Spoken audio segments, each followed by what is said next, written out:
portrait. I'll show you a couple tool. Skin edit. You don't have to do it. I know I keep saying that, but I think it's just good to know how to do light skin edit if you want to. Okay? This is the raw image. Make sure that I usually don't do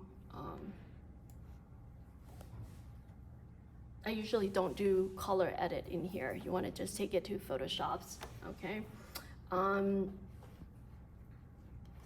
One thing I do sometimes do in Camera Raw is if the image is a little bit too saturated or too much red, I would come in and pull down the saturations a little bit, or under color mixer, I pull the red down a tiny bit, okay? And that sometimes it helps with the skin tone. Everybody have different way of editing. I said like clarity is not really your friend. Don't pull it up here on portrait, because what clarity does, and if you look,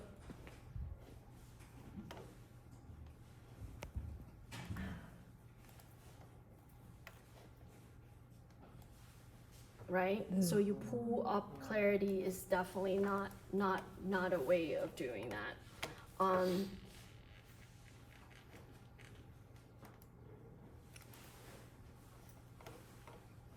And if you already have a highlight, sometime I would pull up the highlight a little bit more in the pictures that you take. Remember the last time we did the lighting where everything's soft, you have the soft lighting, any live style.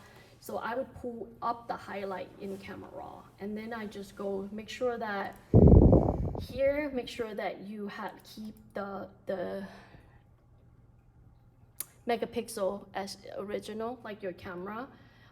If you are printing it, where you set up your assignment to print, I would do like, what is it, 480? I want to bump up the resolutions a little bit more. Leave that the way it is. So for color space, so I'm editing like I'm gonna print it out. You want to keep it at Pro Photo.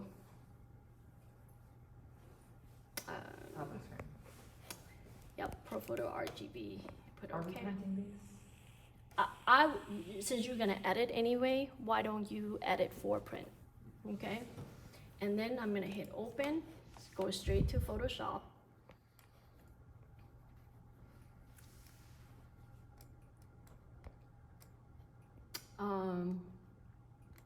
Window, layer. Where's my layer? I think you just need to pull it there. Did I just take it away? Yeah.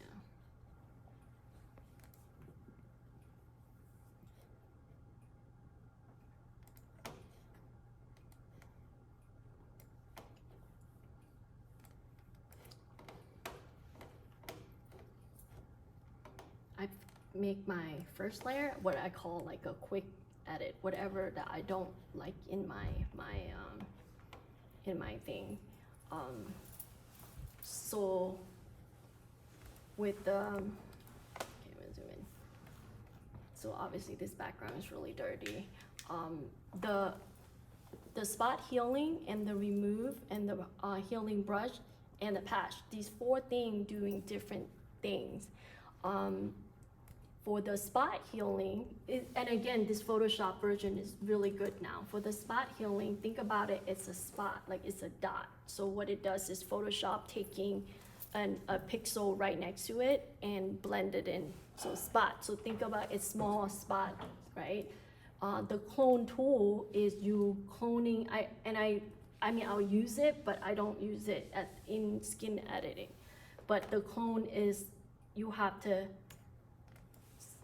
know what is it cloning over, right? So cloning over it. And for the healing brush is, the healing brush is same thing where you have to sample where that area is and you covering, and it blend it. You target the sample area and then it blend it. So the first spot healing, the first layer that I'm doing, you can do just simple as like just taking out.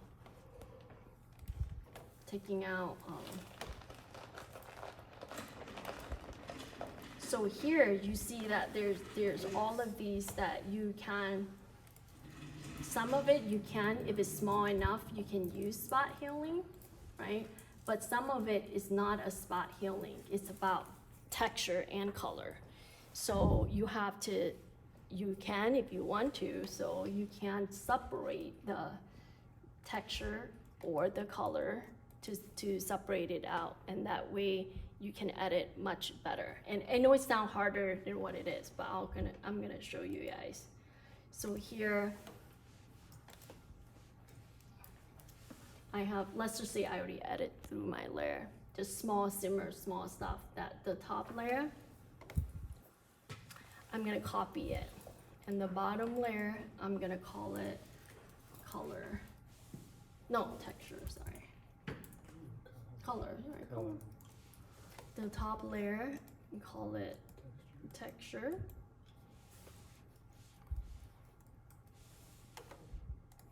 I'm gonna turn off my texture layer, and under my color layer, I'm gonna go to filter, blur, Gaussian blur. And the key thing is I wanna blur to the point where, and different image is different. I'm gonna blur to the point where the texture is gone, right? Yeah. That's it. So this number is separate, it's different for each image. So it's not a recipe. You just wanna blur to the point where that is done. And then for the color, for the texture layer, I turn that texture layer on. I go to image, apply image.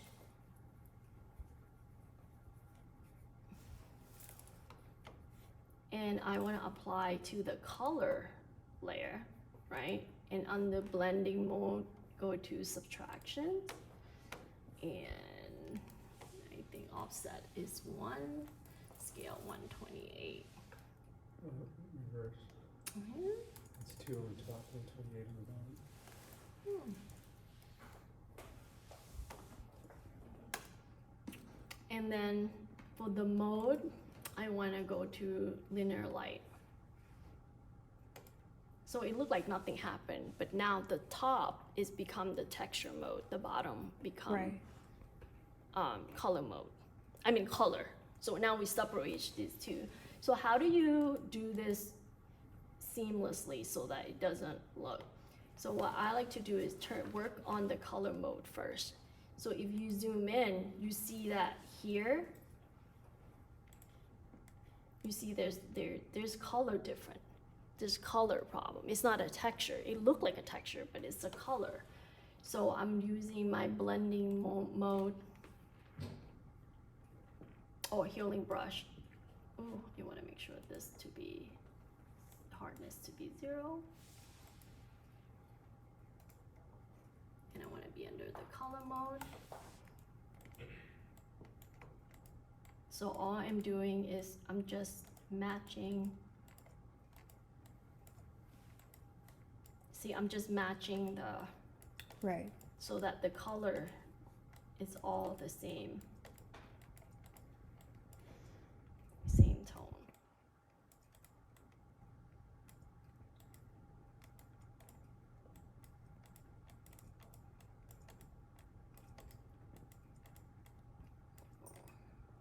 And right here you see that there's a little bit darker patch. So I can go to a cloning tool, and then I can go to a lighten mode, which is makes it lighter. And you want the opacity to be really low. Option. So again, I'm just even out wherever the dark, like, so if someone have like a really dark eye under there, so now you only work under color, right? You're not dealing with texture right now. Okay, so what's the difference? Group it. So that's just a little bit that I did over. Right. You see that you still keep the textures, but then even out the color a Right. little bit more. Another things that you can do. So let's say you have an overexposed area, like super overexposed.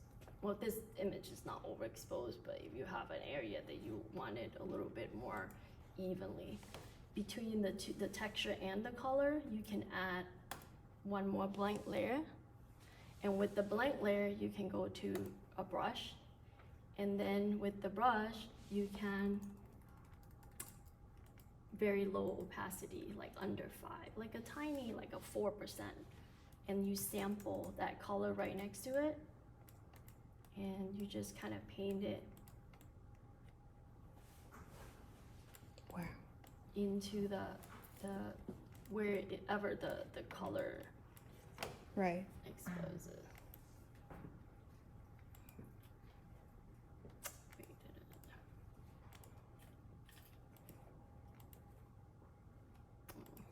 Why is this thing? Is it?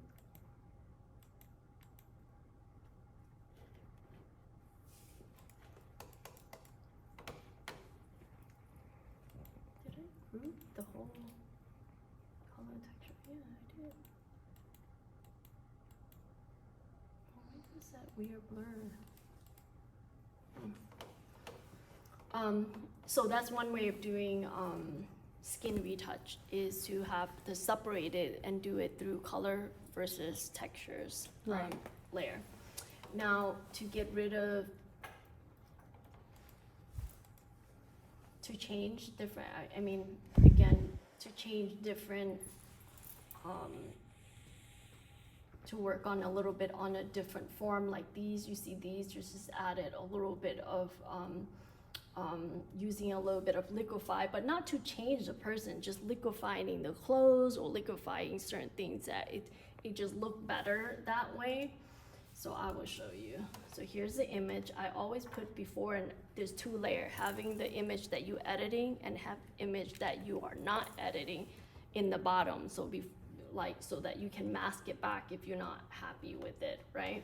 So under filter, liquefy. So this I see like right here, it could be liquefy a little bit.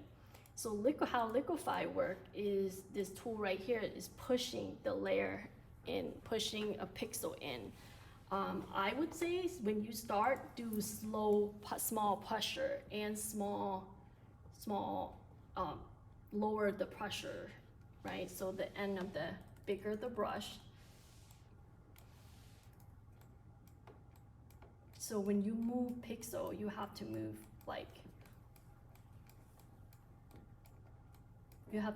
especially when there's a vertical line, you want to make sure that you're moving all of the pixel, not just that area. Right. So this really help to, like, if you're doing, like, for example here, just to even out like the,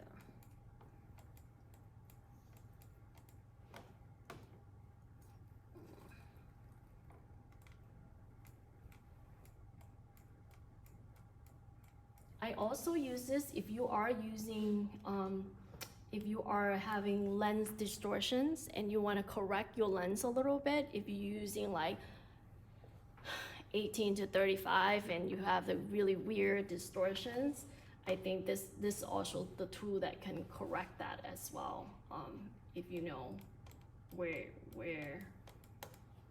Okay, that's all I'm gonna do for that one.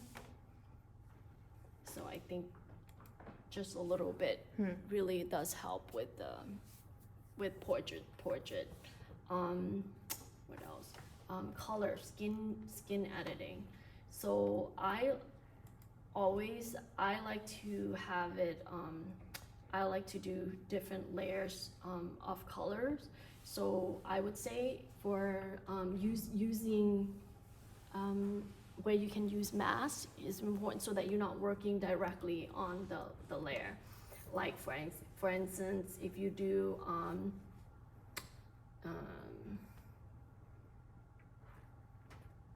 selective colors. So on selective colors,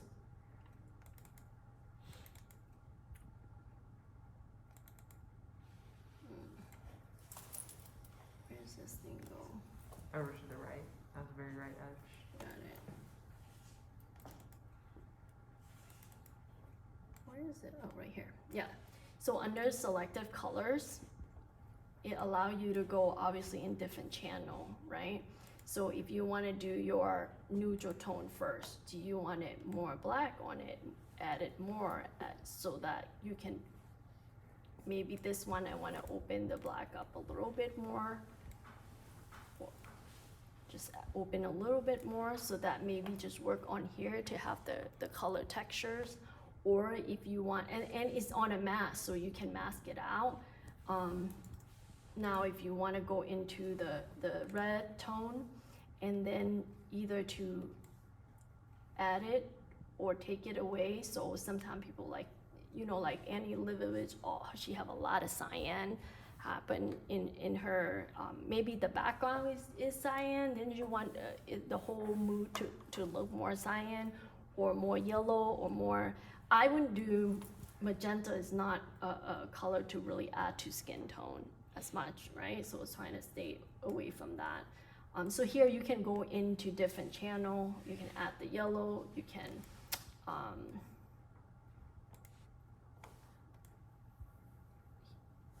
here you can add the white under the different channels. So that's one way of playing with skin tone color. Another way is going directly into curve, right? So on curve, different channel as well, red, green, and blue. So you might want to be on the red channel and really work on that to take it away, which is give you a little bit more of a cyan, or you adding red to your image. So you can go individually. So here maybe I say, okay, I like where the background is going. You see how I'm removing all of that from all the pink away from my original. Yeah. Right? And then now the color is a little bit more, but I don't want that on the skin tone. So I might not want that. So I want to mask it and just work on it individually in different channel. Gotcha. I would say Properties is gonna be the best bet. like coming into different work, treat every part of it as a different channel, like Gotcha. different layer, because there's no like one recipe to fit it all.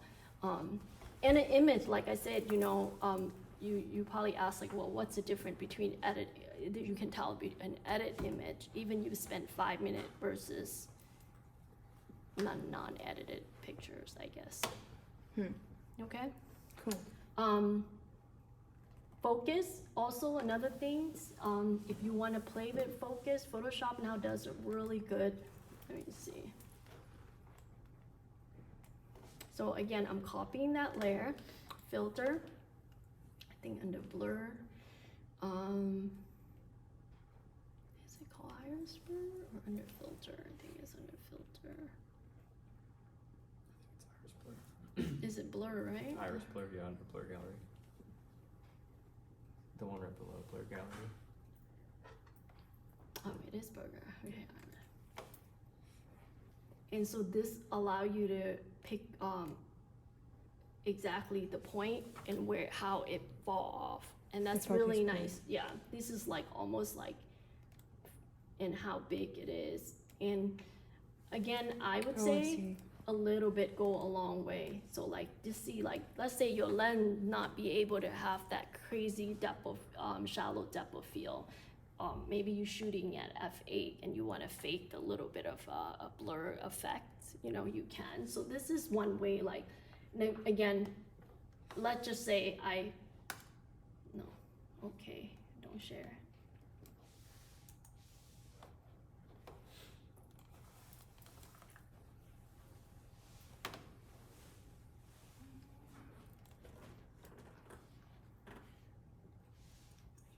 This is, oh, okay, sorry. So because I have the original one in the bottom, then I can still go in here and do masking and mask it out, or do I do how many opacity, like how many percent? So you don't have to use the whole 100%. Maybe you only want to bring it in 50%, right? Curve, another way. I mean, I know I say this before, but curve is really help if you want to do just even a tiny bit. Right. And I like to invert my curve and then do the before and after and see how much mask it in, see where you wanna.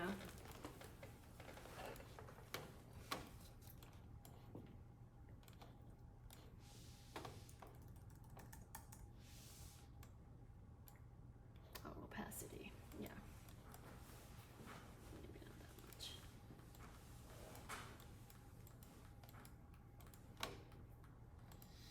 Right. Yeah. Okay. Cool. So liquefy, don't have to use it. I think it's really helpful tool. Color, so I want you to do color grading, which is selective color or hue exaggerations. Or if you don't even want it, you finish editing, right? You're done, finish editing, you go back to filter, take it back to camera raw, if that's easier for you. Okay.